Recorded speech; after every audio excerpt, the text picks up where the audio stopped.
Hello friends, once again welcome on I am a chemist. आज हम लोग solve करेंगे जो टीआई पर जो बायोलॉजी की पेपर है केमिस्ट्री सेक्शन को आज डिस्कस करेंगे 2019 का।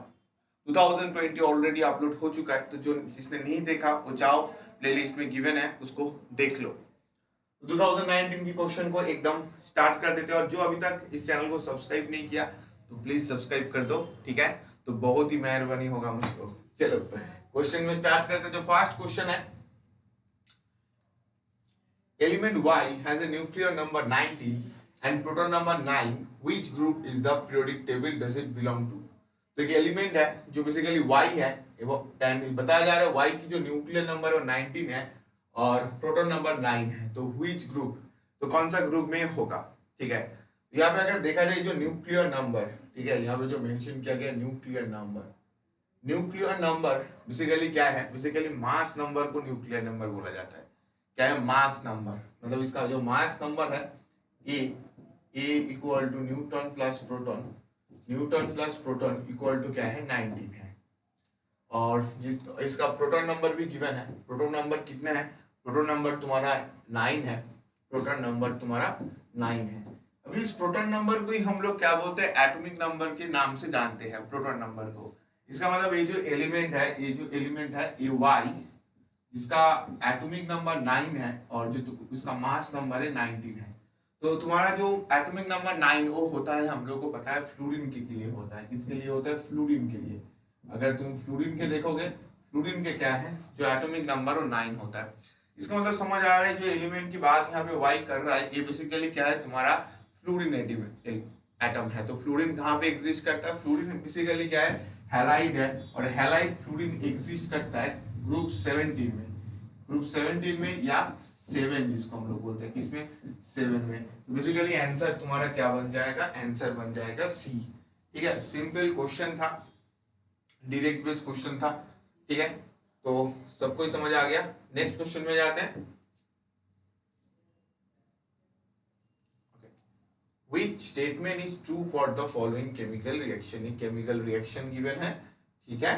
तो यहाँ पे बोला गया है कौन सा स्टेटमेंट ट्रू है, कौन सा स्टेटमेंट फॉल्स है। तो अगर मैं इस क्वेश्चन को, रिएक्शन को देखूंगा, ठीक है, यहाँ पे जो पहला रिएक्शन है, मैं इन सारे ऑप्शन को बाद में पढ़ूंगा। ऑप्शन को मैं पहले नहीं पढ़ूंगा, मैं पहले रिएक्शन को देखूंगा, उसके बाद कौन ऑक्सीडाइज कौन रिड्यूस्ड हो रहा है उसको मैं देखूंगा। पहली ऑप्शन को पढ़ के मैं कंफ्यूज नहीं होऊंगा।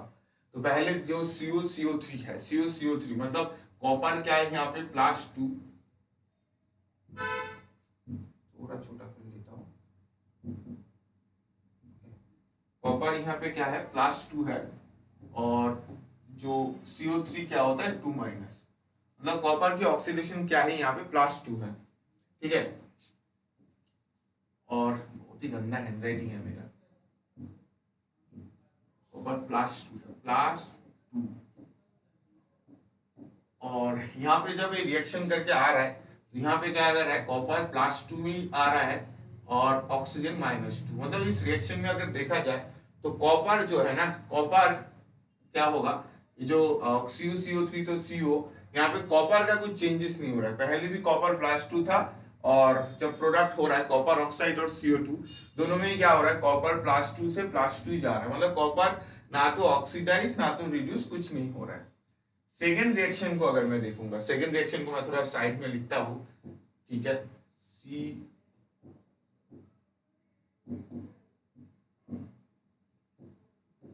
CO plus SNO equal to Cu plus SNO2, ठीक है? SNO2। अभी ये जो Cu है, ऑक्सीजन का कितना होता है? ऑक्सीजन का हमें पता है, ऑक्सीजन का तुम्हारा होता है -2। तो कॉपर यहाँ पे क्या है? +2, और एसिन का यहाँ पे ऑक्सीजन का -2, तो एसिन तुम्हारा क्या है? +2। तो यहाँ पे कॉपर क्या है? एलिमेंटल फॉर्म में है, तो कॉपर क्या हो जाएगा? तुम्हारा 0 हो जाएगा।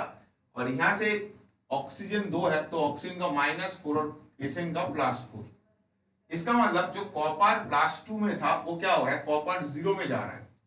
तो कॉपर का यहाँ पे क्या हो रहा है? +2 से 0 जा रहा है, मतलब बेसिकली यहाँ पे हो रहा है रिड्यूस्ड, ठीक है? रिड्यूस्ड हो रहा है।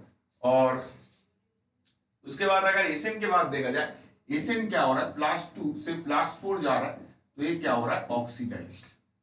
क्या हो रहा है, ऑक्सीडाइज हो रहा है, क्योंकि एसएन +2 से +4 में जा रहा है। तो बेसिकली इस रिएक्शन को स्टडी करने के बाद, पहले रिएक्शन में तो कुछ नहीं हो रहा था, चेंजेस नहीं हो रहा था ऑक्सीडेशन स्टेट का, तो उसको मैं नहीं देखूंगा। सेकेंड रिएक्शन की अगर देखा जाए तो कॉपर क्या हो रहा है, +2 से क्या हो रहा है, 0 में जा रहा है, और एसएन क्या हो रहा है, +2 से +4 जा रहा है।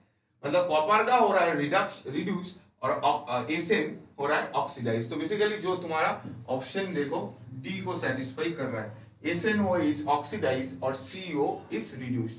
ठीक है, इस रिएक्शन में क्या हो रहा है, जो मेरा SnO है वो क्या हो रहा है, ऑक्सीडाइज हो रहा है, और जो CO है वो क्या मेरा रिड्यूस्ड हो रहा है। तो ये बिल्कुल इजी क्वेश्चन था, डायरेक्ट बेस्ड क्वेश्चन था। चलो आई थिंक सबने कॉपी कर लिया, नेक्स्ट रिएक्शन में जाते हैं।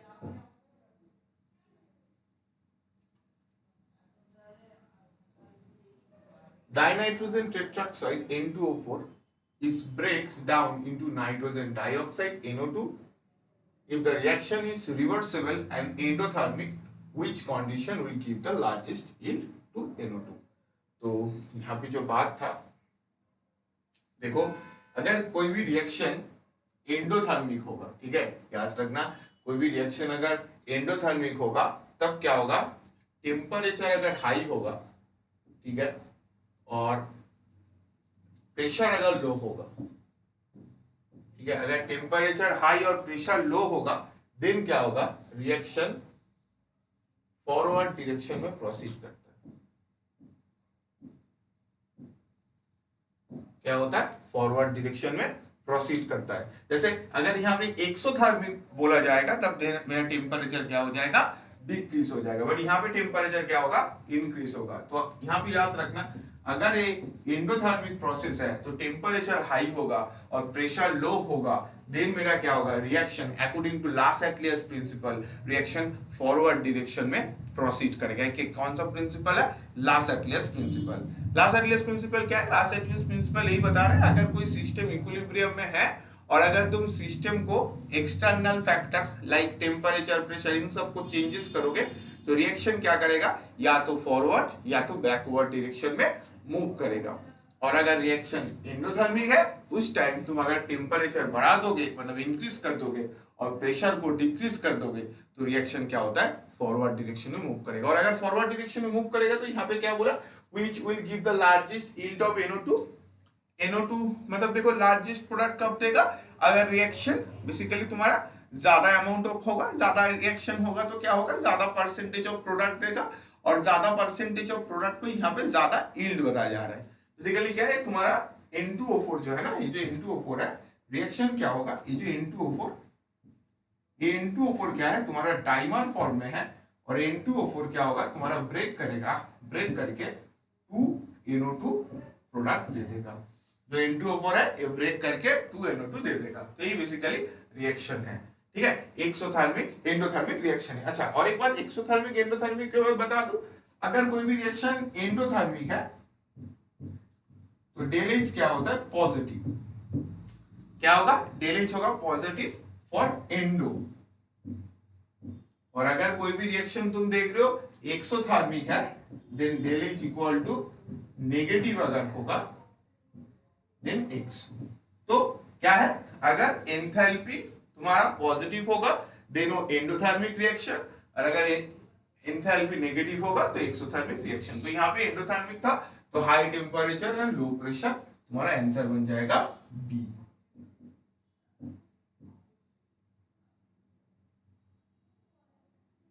Next question, which of the compound having molecule having highest dipole moment। तो यहाँ पे डाइपोल मोमेंट पूछा गया था, तो डाइपोल मोमेंट एकदम इजी था, CH4 अमोनिया, CCl4 और CO2।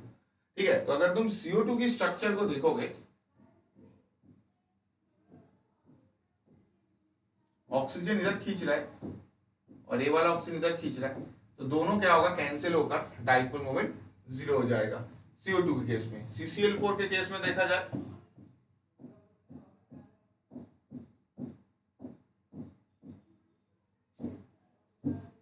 ये जो क्लोरीन है ना, इस क्लोरीन क्या कर रहा है, ऊपर खींच रहा है, ऊपर खींच रहा है, क्योंकि क्लोरीन तुम्हारा क्या है, इलेक्ट्रोनेगेटिव एटम है, तो खुद की तरह खींचेगा, तो ऊपर खींचेगा।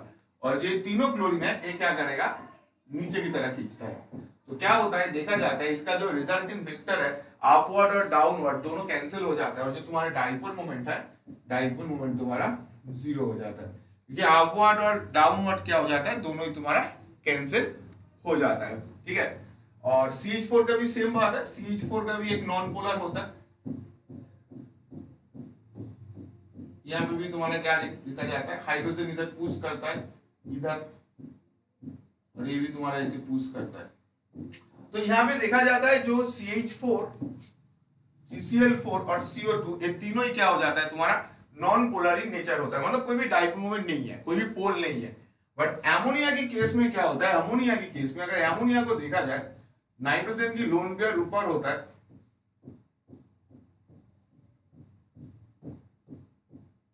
नाइट्रोजन लोन पेयर ऊपर खींच रहा है, और ये जो हाइड्रोजन क्या करता है, ये भी पुश करता है, तो ये भी ऊपर पुश करता है। तो देखा जाता है क्या होता है, जो रिजल्टिंग वेक्टर को अगर तुम देखोगे, नाइट्रोजन की लोन पेयर ऊपर खींच रहा है, और जो तीनों हाइड्रोजन ये भी क्या कर रहा है, तुम्हारा पुश कर रहा है। मतलब सारे जो रिजल्टेंट वेक्टर है वो अपवर्ड डायरेक्शन, मतलब एक ही डायरेक्शन में काम कर रहा है। इसके लिए क्या होता है ना, जो एमोनिया होता है इसका क्या होता है, एक डाइपोल मोमेंट ऑब्जर्व किया जाता है, बट एबीसी इन तीनों का क्या है, डाइपोल मोमेंट नहीं है, तो ये सब क्या है, नॉन पोलर है। और एमोनिया तुम्हारा क्या है, पोलर है, पोलर डाइपोल मोमेंट है। ठीक है, इजी क्वेश्चन था, कंप्लीटली यहाँ पे वेक्टर कैंसिलेशन देखना था, वेक्टर कैंसिलेशन से तुम अपना क्वेश्चन को सॉल्व करोगे।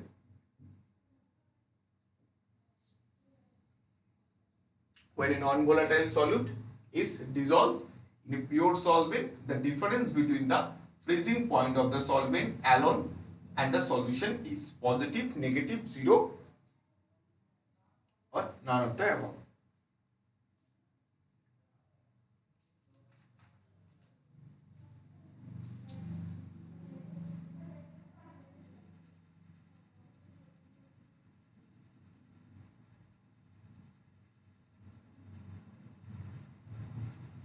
देखो ये जो क्वेश्चन है ना, एक नॉन वोलेटाइल सब्सटेंस है, ठीक है, तो नॉन वोलेटाइल मतलब जो इजीली वोलेटाइल नहीं होता है, ठीक है, तो इजीली गैस में नहीं जाता है। When a non-volatile solute is dissolved in a pure solvent, the difference between the freezing point of the solvent in the solution is basically colligative property का क्वेश्चन है। सपोज मेरा एक सॉल्यूशन है, ठीक है, मेरा एक सॉल्यूशन है, ठीक है, मेरा एक सॉल्यूशन है, इन सॉल्यूशन के अंदर अगर मैं एक, मेरा प्योर सॉल्यूशन है, ठीक है, प्योर सॉल्वेंट है, ये मेरा जो मेरा ब्लैक है, ये मेरा एक प्योर सॉल्वेंट है, द प्योर, ओके। और इस प्योर में मैं क्या कर रहा हूं, मैं एक सब्सटेंस को ऐड कर रहा हूं, ठीक है, मैं दूसरे कोई सब्सटेंस को इसके अंदर ऐड कर रहा हूं,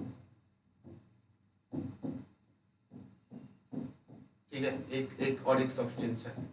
तो एक मेरा सब्सटेंस था प्योर, और मैं अगर उसके अंदर और एक सब्सटेंस को ऐड करूंगा, ठीक है, तो इससे क्या होगा, मेरा हमेशा जो फ्रीजिंग पॉइंट है ये क्या होगा, मेरा इंक्रीज हो जाएगा।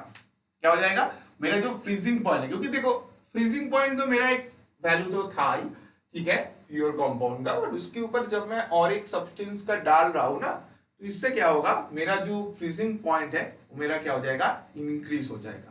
तो इसको हमेशा याद रखना, जब भी तुम्हारा एक सब्सटेंस है, जैसे एक साल तुम देखने एक क्वेश्चन आया था तुम्हारा टीआईएफआर में बोला गया था जो प्योर वाटर है, प्योर वाटर की बॉइलिंग पॉइंट है 100 डिग्री सेंटीग्रेड, ठीक है। तो अगर मैं एक वाटर के अंदर NaCl दे दूंगा, आयंस दे दूंगा, तब मेरा बॉइलिंग पॉइंट क्या होगा, ठीक है, मतलब वाटर प्लस NaCl दे दिया, ठीक है, इस कंडीशन में मेरा बॉइलिंग पॉइंट क्या होगा, 100 होगा, लेस देन 100 होगा, या ग्रेटर देन 100 होगा। तो ऑब्वियसली NaCl में एक आयंस को वहां पे दे रहा हूं, ठीक है, तो आयंस का भी कुछ कंट्रीब्यूशन होगा, ठीक है। तो उस टाइम क्या होगा, तुम्हारा जब एक कंट्रीब्यूशन होगा तो ये क्या करेगा, तुम्हारे इंक्रीज कर देगा, ठीक है, बॉइलिंग पॉइंट को क्या करेगा, इंक्रीज कर देगा। तो यहाँ पे भी सेम बात होगा, जब तुम यहाँ पे कुछ सब्सटेंस है, प्योर सब्सटेंस, वहां पे अगर तुम कुछ डालोगे और अकेला काउंट करोगे, तो ये क्या हो जाएगा, तुम्हारा पॉजिटिव हो जाएगा, मतलब dissolve in a pure solvent, the difference between the freezing point of the solvent alone and solution, solvent को अलग करके करोगे, और अगर खुद नॉर्मल प्योर देखोगे सॉल्यूट को, तो वहां पे क्या होगा, तुम्हारा अलग देखा जाएगा और क्या होगा, ज्यादा होगा। जब भी तुम कुछ ऐड करोगे तुम्हारा क्या होगा, हमेशा राइज करेगा। ठीक है, क्या होगा, टेम्परेचर राइज करेगा। Next question, a helium atom is heavier than a hydrogen molecule at 298 Kelvin. The average kinetic energy of helium atom is twice that of hydrogen molecule, equal to that of hydrogen molecule, 4 times that of hydrogen molecule, half that of hydrogen molecule. अभी अगर मैं यहाँ पे देखूंगा kinetic energy equal to मेरा क्या होता है, 3/2 kBT। ठीक है, काइनेटिक एनर्जी मेरा क्या होता है, 3/2 kBT, जहां पे kB मेरा होता है बोल्ट्जमैन कांस्टेंट। इसका मतलब मेरा जो काइनेटिक एनर्जी होता है वो डिपेंड करता है kB एंड T के। देखो kB तो मेरा कांस्टेंट है तो उसके ऊपर डिपेंड नहीं करेगा। बेसिकली काइनेटिक एनर्जी तुम्हारा डिपेंड कर रहा है किसके ऊपर, kinetic energy depend on temperature. तो काइनेटिक एनर्जी यहाँ पे किसके ऊपर डिपेंड कर रहा है, काइनेटिक एनर्जी किसका ज्यादा होगा या किसका कम होगा, ये डिपेंड करेगा टेम्परेचर के ऊपर, क्योंकि kinetic energy equal to 3/2 kT। तो यहाँ पे तुम्हारा जो गिवन है हाइड्रोजन और तुम्हारा जो गिवन है हीलियम, तो डज नॉट मैटर तुम कितने हेवियर हो, हाइड्रोजन, हीलियम, नाइट्रोजन, ऑक्सीजन, कुछ भी हो, कुछ फर्क नहीं पड़ेगा यहाँ पे मास के ऊपर। काइनेटिक एनर्जी डिपेंड ऑन किसके ऊपर डिपेंड कर रहा है, काइनेटिक एनर्जी डिपेंड कर रहा है टेम्परेचर के ऊपर। तो तुम्हारा मास कुछ भी हो, डज नॉट मैटर, इसका मतलब तुम्हारे यहाँ पे क्या होगा, equal to the hydrogen atom. मतलब तुम्हारा हीलियम हो, हाइड्रोजन हो, नाइट्रोजन हो, डज नॉट मैटर। यहाँ पे तुम्हारा काइनेटिक एनर्जी ऐसे नहीं जो हेवियर है तो ज्यादा होगा, इन सब के ऊपर डिपेंड ही नहीं करेगा, क्योंकि ये ओनली डिपेंड ऑन टेम्परेचर। तो यहाँ पे हीलियम और हाइड्रोजन का क्या होगा, इक्वल काइनेटिक एनर्जी में देखने को मिलेगा, क्योंकि kinetic energy equal to 3/2 kBT। ठीक है, ये ओनली किसके ऊपर डिपेंड करेगा, टेम्परेचर के ऊपर डिपेंड करेगा। हाँ, अगर मैं यहाँ पे ये बताऊंगा, और यहाँ पे देखो एक ही टेम्परेचर की बात किया गया। सपोज मैं बोल रहा हूँ हाइड्रोजन एटम है 10 डिग्री सेंटीग्रेड, ठीक है, 10 डिग्री सेंटीग्रेड, और हीलियम एटम है 20 डिग्री सेंटीग्रेड, तब मैं बता सकता हूं, तो देखो हीलियम मेरा ज्यादा टेम्परेचर में है और टेम्परेचर ज्यादा करने से काइनेटिक एनर्जी बढ़ेगा, then helium have more kinetic energy. But अगर टेम्परेचर सेम किया गया है, सपोज टेम्परेचर तुम्हारा सेम बोला गया है, ठीक है, तब तुम्हारा हाइड्रोजन हो, हीलियम हो, किसी भी गैस हो, डज नॉट मैटर, सबका क्या होगा, equal amount of kinetic energy show करेगा। इसका मतलब यहाँ पे आंसर क्या होगा, equal to that of hydrogen molecule. ठीक है, तो आंसर बी है, एकदम इजी क्वेश्चन था। चलो नेक्स्ट क्वेश्चन में आते हैं।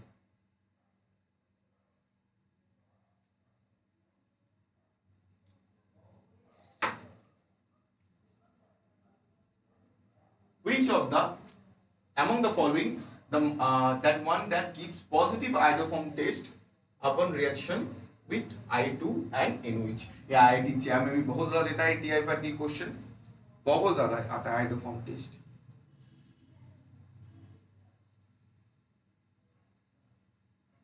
देखो आयोडोफॉर्म टेस्ट जो होता है ना, I2 और NOH की प्रेजेंस में, अगर कोई भी सब्सटेंस के अंदर ऐसे कीटो मिथाइल ग्रुप होता है, ऐसे मिथाइल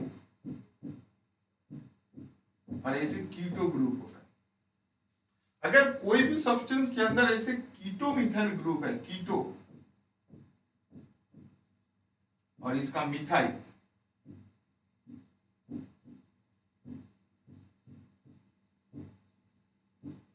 देन मैं क्या बता सकता हूं, ये मेरा कंपाउंड है, ये आयोडोफॉर्म टेस्ट करेगा। अगर किसी भी कंपाउंड के अंदर कीटो मिथाइल ग्रुप होगा, देन मैं बता सकता हूं ये कंपाउंड मेरा आयोडोफॉर्म करेगा। तो यहाँ पे जो भी अल्कोहल है, यहाँ पे तो कोई तो कीटो मिथाइल नहीं है, तो उसके हिसाब से तो यहाँ पे कोई नहीं देना चाहिए। बट यहाँ पे हम लोगों को क्या करना है, एक ऑक्सीडाइज करना है।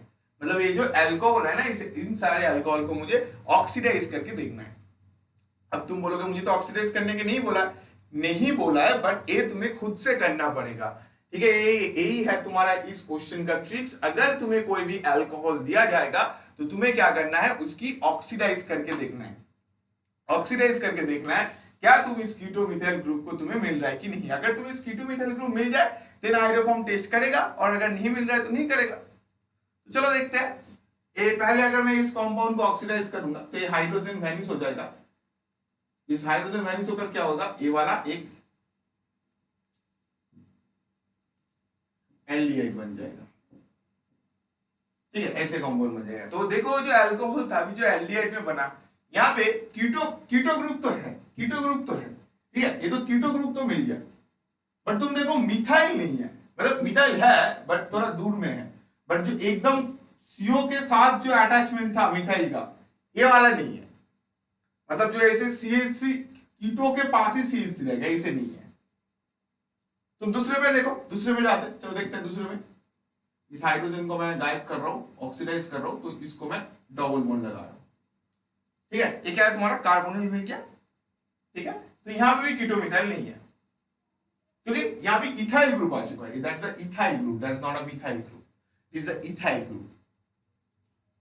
बी में देखोगे, अगर इस हाइड्रोजन को वैनिश कर दोगे और यहां पे डबल बॉन्ड लगा दोगे, तो इसके केस में तुम अगर देखोगे यहां पे ना, इसकी बाजू में ना कीटो तो है, कीटो तो है, कीटो के साथ साथ तुम्हारा मिथाइल भी आ चुका है,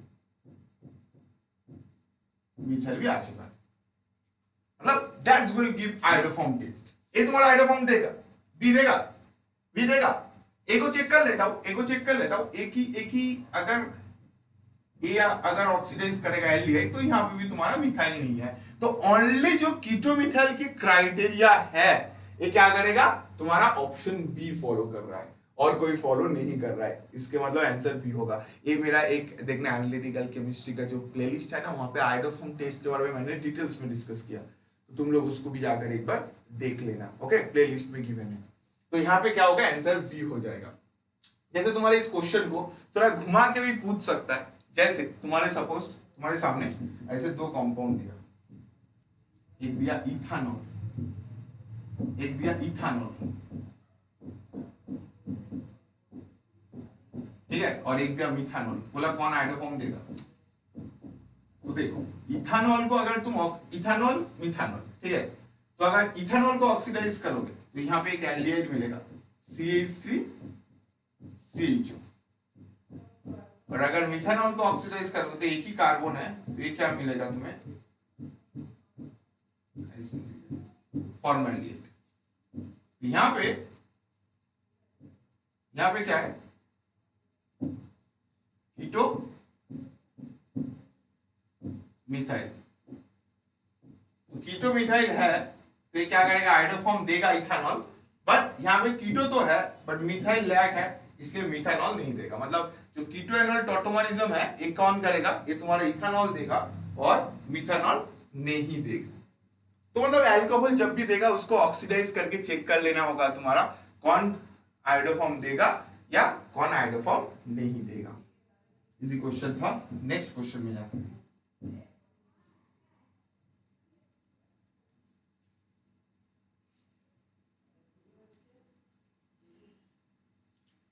For an endothermic reaction where del H represent the enthalpy of the reaction in kilojoule per mole, the minimum value of the energy of activation will be.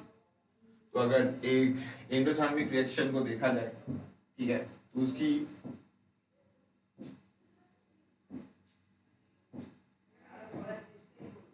Energy और रिएक्शन कोऑर्डिनेट RC, इसका मतलब है reaction coordinate,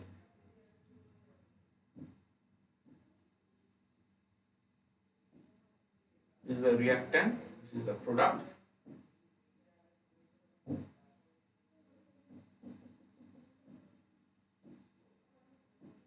ये जो product से reactant का जो एक गैप है, ठीक है, इसको बोला जाता है डेल एच।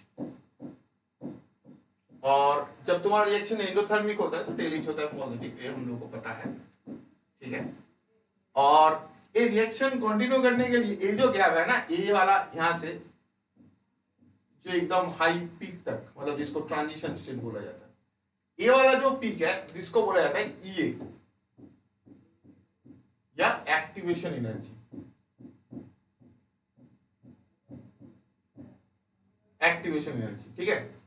तो अगर तुम देखोगे एक्टिवेशन और डेल एच को, जो डेल एच है ये क्या है, स्मॉल गैप है, और ये जो कंप्लीट जो है ना, ये जो पीक, ये क्या है तुम्हारा एक्टिवेशन, ये of activation, energy of activation या एक्टिवेशन एनर्जी जिसको बोलते हैं।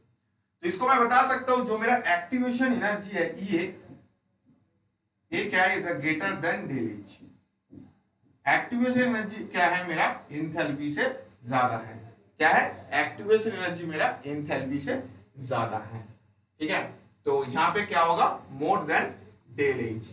ठीक है, मतलब एक्टिवेशन एनर्जी क्या होगा, डेलीज से ज्यादा होगा, जो आंसर सी को यहां पे डिनोट करना है। ठीक है, एंथर्मिक रिएक्शन में activation energy is greater than dailies.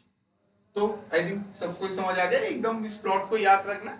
ठीक है, और एक्सोथर्मिक के लिए तो उल्टा हो जाएगा, ये तो एंडोथर्मिक था। एक्सोथर्मिक के लिए प्लॉट जो होता है ना वो नीचे चला जाता है, मतलब जो तुम्हारा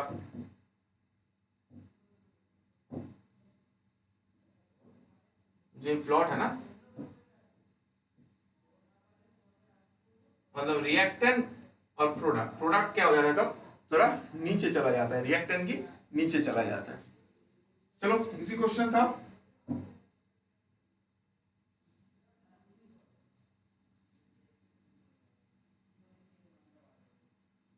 नेक्स्ट जो क्वेश्चन है, ठीक है, which of the following compounds, which of the following amino acids is commonly used in catalysis enzyme। Enzyme के लिए हम लोग जनरली कौन सा एमिनो एसिड यूज करते हैं, थोड़ा इंफॉर्मेटिव था। ठीक है, हम लोग जनरली जो कैटलिस्ट के लिए यूज करते हैं वो यूज करते हैं सेरीन। ये थोड़ा इंफॉर्मेटिव क्वेश्चन था। तुम लोग मुझे कमेंट सेक्शन में बताओ सेरीन में कौन सा फंक्शन ग्रुप होता है। ठीक है, सेरीन में कौन सा फंक्शन ग्रुप होता है, जैसे एस्पर्टिक एसिड में एसिड ग्रुप होता है। ठीक है, तो ऐसे ही सेरीन में, जैसे मिथ्योनिन में सल्फर ग्रुप होता है, जो सेरीन में कौन सा फंक्शन ग्रुप होता है, मुझे कमेंट सेक्शन में सब लोग बताओ। अच्छा, नेक्स्ट क्वेश्चन में जाएंगे।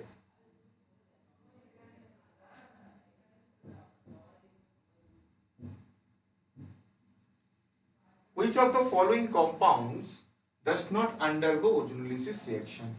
ओजोनल रिएक्शन यहाँ पे कौन नहीं करता है। देखो ओजोनोलिसिस जो रिएक्शन है ना, जनरली क्या करता है, अगर ऐसे डबल बॉन्ड है, ठीक है, ऐसे डबल बॉन्ड है, इसके अंदर तुम O3 देते हो, O3 और जिंक वाटर, ठीक है, O3 और जिंक वाटर दे देते हो, ओजोनोलिसिस करते हो, तो तब तुम्हारा क्या हो जाता है, इसके जो मिडिल से ना ये कैंसिल हो जाता है। ठीक है, एकदम कट हो जाता है, और क्या हो जाता है, ऐसे दो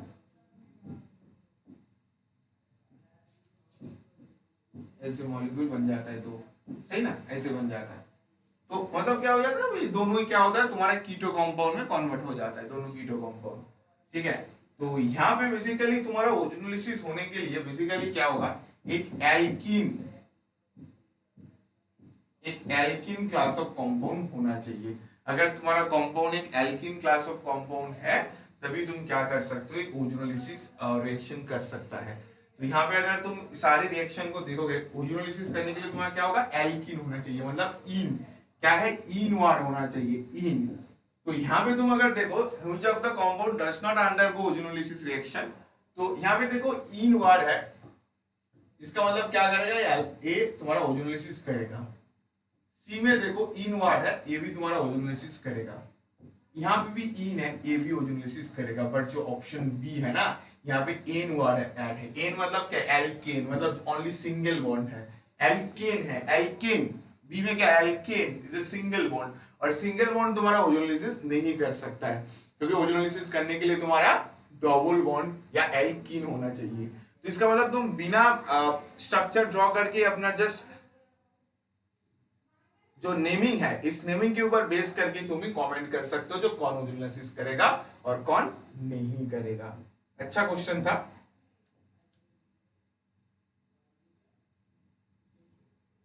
4.8 ग्राम of gas at 27 degree centigrade occupy the same volume of as 1 gram of hydrogen at 17 degree centigrade and at the same pressure, what will be the molecular weight of the gas? तो molecular weight क्या होगा।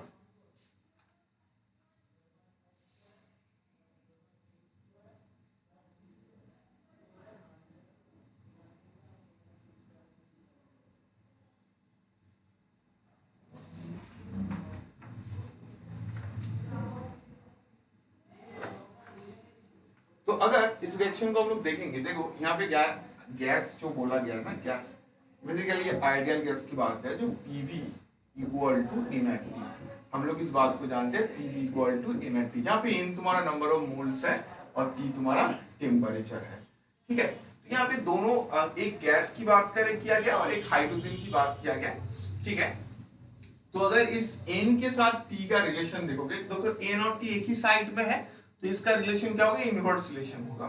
जैसे pressure के साथ temperature, pressure के temperature directly proportional relation होगा क्योंकि equal side में, बट n और टेम्परेचर क्या, n और t है टेम्परेचर, सही बात है, तो ये क्या होगा, इनवर्स होगा। मतलब मैं ऐसे लिख सकता हूँ n ऑफ गैस, जो गैस यहाँ पे है, divided by n of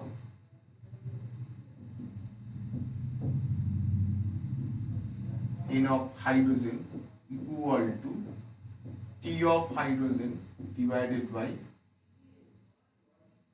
T of gas। मैं ऐसे लिख सकता हूं, मैं ऐसे लिख सकता हूं।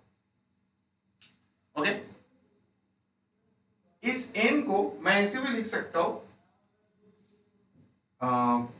m gas number of moles क्या होता है, देखो मोल्स क्या होता है, मोल्स n इक्वल टू होता है मास बाय वेट। ठीक है, तो मैं इसको ऐसे भी लिख सकता हूं,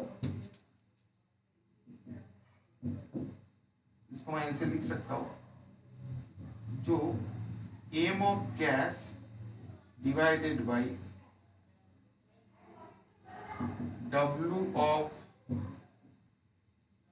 W of gas divided by m of hydrogen, W of hydrogen equal to TH by TG। ठीक है, okay,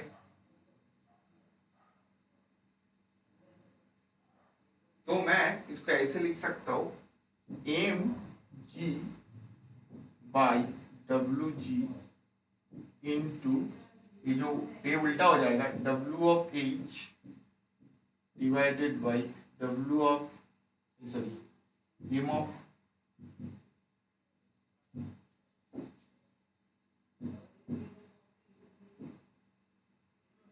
of hydrogen equal to TH by TG।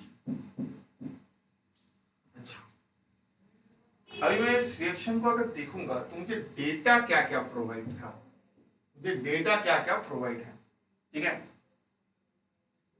जो गैस का डेटा प्रोवाइड है,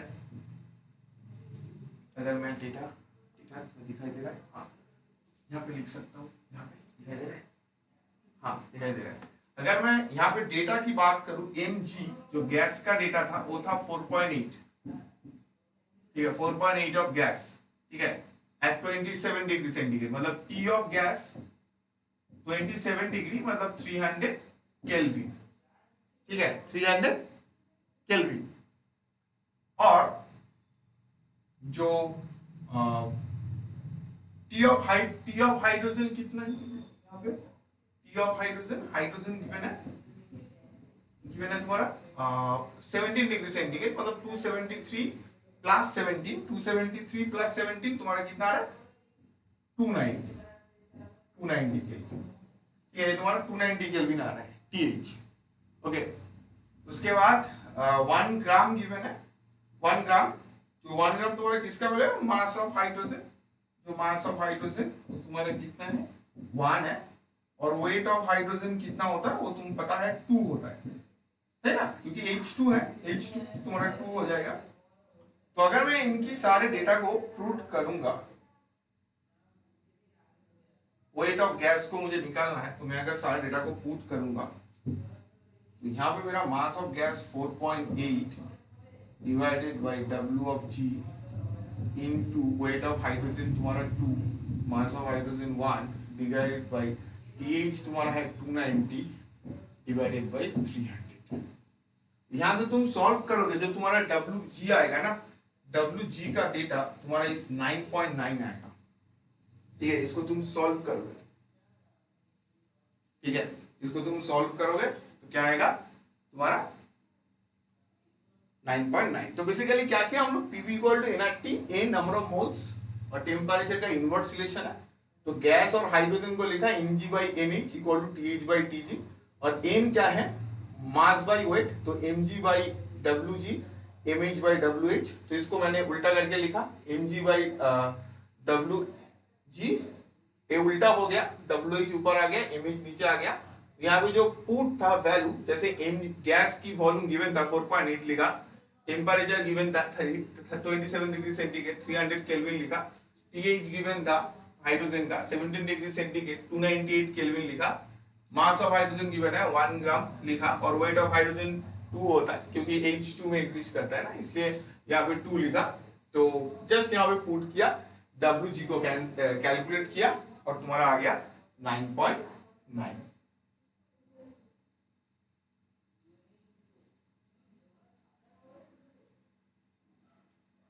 नोट कर लो सब लोग।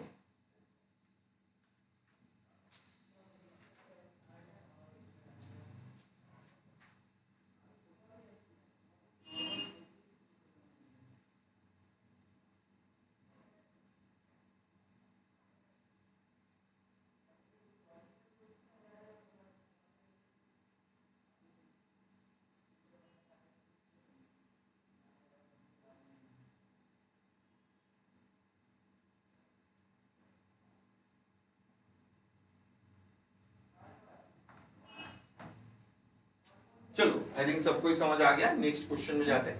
नेक्स्ट जो क्वेश्चन है ना, ये क्वेश्चन भी थोड़ा मुझे समझ नहीं आया, क्वेश्चन ऐसे क्वेश्चन क्यों देता है टीआई पर, जो बायोटेक के लिए सीरियसली थोड़ा डिफिकल्ट हो जाता है। Consider the reversible reaction A to B with the forward and backward rate of constant K plus K minus equal to 1 second. Suppose we start with 1 molar solution of A. How long will be the concentration A take place reach 0.75 molar. बोल रहा है कि ये भी reaction हो रहा है जिसकी फॉरवर्ड स्टेप जाने में 1 सेकेंड टाइम लग रहा है, बैकवर्ड स्टेप जाने में 1 सेकेंड टाइम लग रहा है। तो बोला है जो रिएक्शन जब तुम स्टार्ट कर रहा है ना, ये स्टार्ट कर रहा है 1 मोलर है, तो 1 मोलर से 0.7 मोलर जाने में कितने टाइम लगेगा, मतलब बेसिकली 0.25 डीके होने में कितने टाइम लगेगा, ये बेसिकली पूछ रहा है, जो 0.25 डीके होने में, सही ना, क्योंकि 1 से 0.75 जाने के लिए तो 0.25 डीके होना पड़ेगा। तो बेसिकली यही पूछा गया है। तो अगर इस रिएक्शन को अच्छे से तुम ध्यान से देखोगे, ठीक है, यहाँ पे थोड़ा एक दूसरा फॉर्मूला यहाँ पे हम लोग यूज करते हैं, that is tau equal to 1 by K plus K minus, या कोई कोई बुक में तुम्हें ऐसे भी मिलेगा 1 बाई के एफ प्लस के बी। यहाँ पे जो टाउ है ना, टाउ जो साइन यहाँ पे न्यू एक फॉर्मूला देख रहे हैं, टाउ यहाँ पे क्या है, एवरेज टाइम, क्या बोलते हैं, this is the average time. Average time क्या होता है, एवरेज टाइम वो टाइम है किसी भी रिएक्शन इक्विलिब्रियम जाने में, एक रिएक्शन स्टार्ट हो रहा है इनिशियली, जाते जाते जाते जाते जब 50-50 रिएक्टेंट और प्रोडक्ट जो 50-50 होगा, मतलब इक्विलिब्रियम अचीव करेगा, और इस इक्विलिब्रियम अचीव करने तक जो टाइम है उसको हम लोग एवरेज टाइम बोला जाता है। और एवरेज टाइम की फॉर्मूला क्या है, 1 by K plus K minus, के प्लस बोले तो यहाँ पे फॉरवर्ड स्टेप, के माइनस यहाँ पे बैकवर्ड स्टेप, इसलिए मैंने के एफ और के बी इसके फॉर्मेट में भी दिखाया, ठीक है। तो यहाँ पे प्लस में गिवन था, बेसिकली प्लस का मीनिंग है फॉरवर्ड और बैकवर्ड, वही बोलना चाहता है इन लोग, ठीक है। तो इसलिए मैंने के फॉरवर्ड के बैकवर्ड दोनों बताया। तो फॉरवर्ड और बैकवर्ड की जो रेट कांस्टेंट है वो 1 सेकंड करके गिवन है टाइम, इसका मतलब मैं अगर यहाँ पे पुट करूंगा 1 + 1, ठीक है, क्योंकि फॉरवर्ड भी 1 गिवन है, बैकवर्ड भी 1 गिवन है, इसका मतलब जो टाउ एवरेज टाइम वो मेरा कितना आ जाएगा, 0.5 आ जाएगा। कितना आ जाएगा, 0.5, ठीक है, 0.5 सेकेंड। तो तुम्हारा एवरेज टाइम क्या है रिएक्शन को इक्विलिब्रियम अचीव करने के लिए, जो यहाँ पे 0.5 सेकेंड। अभी मुझे क्या करना है, मुझे यहाँ पे 1 से 0.75 जाएगा, मतलब जो 0.25 डीके करने में कितना टाइम लगेगा वही निकालने बोला है। तो यहाँ पे फॉर्मूला जो है tau T equal to 1 by tau ln a by a0 by a, ठीक है। जहां पे a तुम्हारा क्या है, टोटल है, टोटल, और a क्या है तुम्हारा, जो डीके हो चुका है, ठीक है, क्या है, डीके हो चुका है। तो यहां से अगर हम लोग, सॉरी यहाँ पे डीके नहीं, एक मिनट थोड़ा करेक्शन कर दो, ये जो बचा है मतलब ये टोटल है, और जो ये रेस्ट ऑफ द मतलब जितने हैं, ठीक है, मतलब जो अमाउंट बचा है, मतलब जैसे 0.75, टोटल मेरा कितना है, टोटल मेरा 1 है, 1 से 0.75 जाना है, 1 से 0.75 जाना है, तो इक्वल टू टाउ का वैल्यू था 0.5 ln 1 by 0.75। इसको सॉल्व करो, देखो टाइम कितना आ रहा है, इसको सॉल्व करोगे तो तुम्हारा टाइम का डेटा आ जाएगा, यहाँ पे तुम्हारा कुछ ऐसे आ जाएगा, ln √2 0.35 सेकेंड ऐसे आ जाएगा अप्रोक्सीमेटली, ठीक है। मुझे सीरियसली हैरान है ऐसे क्वेश्चन करने के लिए, ऐसे क्वेश्चन बायोटेक की जो केमिस्ट्री पोर्शन में दूर दूर तक नहीं दिखाई देता, ये फॉर्मूला दूर दूर तक नहीं देता। इनफैक्ट केमिस्ट्री अगर कोई ऑनर्स के स्टूडेंट को भी क्वेश्चन दिया जाए वो भी हिचकिचाएगा। तो ऐसे क्वेश्चन करने का कोई फायदा नहीं है एग्जाम हॉल में, तुम रिस्क लोगे अपना मार्क्स को, ऐसे क्वेश्चन को एग्जाम हॉल में स्किप करना है, ये तुम्हारा ये चुड़ैल है, ये नंबर तुम्हारा खा लेगा, ऐसे क्वेश्चन को नहीं करना है, ठीक है। ऐसे एक्सेप्शनल क्वेश्चन है, ऐसे क्वेश्चन बिल्कुल भी फुल मार्क्स देना चाहिए बच्चों को, क्योंकि ऐसे क्वेश्चन बिल्कुल नहीं आता, ठीक है। चलो नेक्स्ट क्वेश्चन में आता है,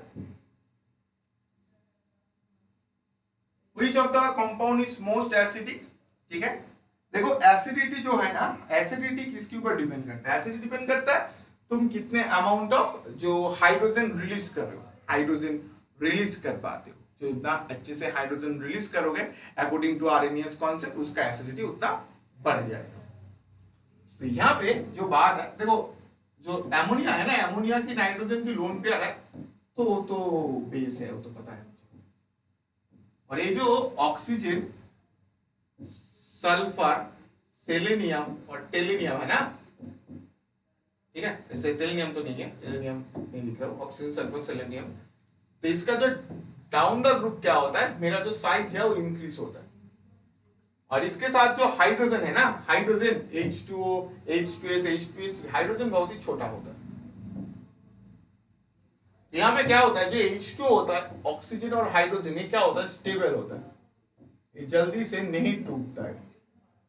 पर अगर H2AC के बारे में देखोगे, जहां पे सेलेनियम की साइज क्या है, बहुत ही बड़ा है, और ऑक्सीजन की साइज क्या है, हाइड्रोजन की साइज क्या है, बहुत ही छोटा है, तो ये क्या होता है, तुम्हारा अनस्टेबल हो जाता है।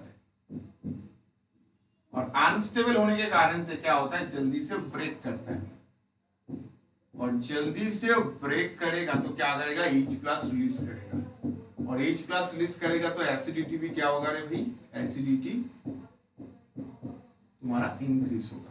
तो यहाँ पे answer C is the answer, जो सबसे ज्यादा एसिडिटी है, ठीक है। इजी क्वेश्चन था, ठीक है। जस्ट याद रखना, जो ज्यादा अनस्टेबल होगा वो क्या करेगा, जल्दी से टूटेगा, जल्दी से टूटेगा तो क्या करेगा, जल्दी से H+ रिलीज करेगा, और उसका एसिडिटी भी ज्यादा हो जाएगा।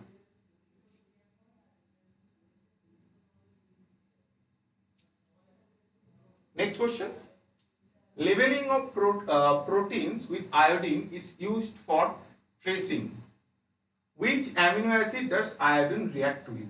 ये भी इंपॉर्टेंट था, ये भी तुम्हारा क्या है, इंफॉर्मेटिव है। देखो मेरा पेन गिर रहा था, मेरा आयोडीन जो है, ट्रायोसिन जो है ना, ट्रायोसिन मेरा क्या है, ट्रायोसिन यहाँ पे बेसिकली यूज किया जाता है लेवलिंग ऑफ प्रोटीन, क्या है, protein with iodine is used for tracing which amino acid does iodine react. ये भी तुम्हारा इंफॉर्मेटिव था, ट्रायोसिन होगा, ठीक है। तो ये तुम्हारा टीआई पर 2019 की पेपर है, 2018 की पेपर इसके बाद आ जाएगा, ठीक है। इसके लिए तुम चैनल को फॉलो करते रहो और बेल आइकन को प्रेस करके रखना, तो देन कोई भी न्यू वीडियो आएगा तो क्या होगा, तुम्हें सबसे पहले नोटिफिकेशन मिल जाएगा। All the best, take care and bye bye.